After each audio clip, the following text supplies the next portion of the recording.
Hi, ಹೊಸ ದಿನ ಹೊಸ ಕತೆ. ಸೊ ಇವತ್ತು ನನ್ನ ಮಿನಿ ಬ್ಲಾಗ್ ನ ಫಸ್ಟ್ ಡೇ. ಸೊ ಬೆಳಗ್ಗೆನೆ ಬೇಗ ಎದ್ದು ಸ್ನಾನ ಮಾಡಿ ಎಳ್ನೀರ್ ಕುಡಿಯೋಣ ಅಂತ ಅನ್ಬಿಟ್ಟು ಮನೇಲಿ ಎಳ್ನೀರಿತ್ತು, ಅದಕ್ಕೆ ಎದ್ದಿದೆ. ನಾನ್ ಡ್ಯಾಶ್ ಲಿಟಲ್ ಪ್ರಿನ್ಸೆಸ್, ಬಟ್ ಈ ಕೆಲಸನೂ ಮಾಡ್ತೀನಿ.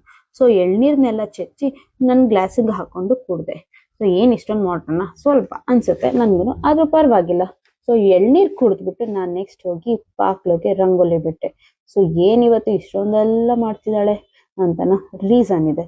ಸೊ ಈ ರಂಗೋಲಿ ಬಿಟ್ಟ ಆದ್ಮೇಲೆ ನಾನ್ ಹೋಗಿ ನನ್ ತಲೆಗೆ ಹಾಕಿದ್ ಗಂಟ್ನ ಬಿಟ್ಟು ಕೂದಲೆಲ್ಲ ಒಣಗಿಸಿ ರೆಡಿ ಆದೆ. ನಾನ್ ರೆಡಿ ಆಗೋಷ್ಟೇ ನಮ್ಮಮ್ಮ ದೇವ್ರ ಮನೆನ ಇಷ್ಟು ಚೆನ್ನಾಗಿ ಅಲಂಕಾರ ಮಾಡಿದ್ರು. ಏಂತಕ್ಕೆ ಇಷ್ಟೊಂದ್ ಚೆನ್ನಾಗಿ ಅಲಂಕಾರ? ಯಾಕಂದ್ರೆ ಇವತ್ತು ರಾಯರು ಹುಟ್ಟಿದಬ್ಬ ಅಂತ ಅನ್ಬಿಟ್ಟು ನಮ್ಮಮ್ಮ ಹಿಂಗ್ ಮಾಡಿದ್ರು. ಅಂಡ್ ಇದೆಲ್ಲ ಮಾಡಿ ಸಂಜೆ ಪೂಜೆ ಅಷ್ಟಕ್ಕೆ ನಮ್ಮನೆ ದೇವ್ರ ಮನೆ ಇಷ್ಟು ಚೆನ್ನಾಗಿ ಕಾಣಿಸ್ತಿತ್ತು. ಚಿಕ್ಕ ದೇವಸ್ಥಾನ ತರಾನೇ ಇಲ್ವಾ?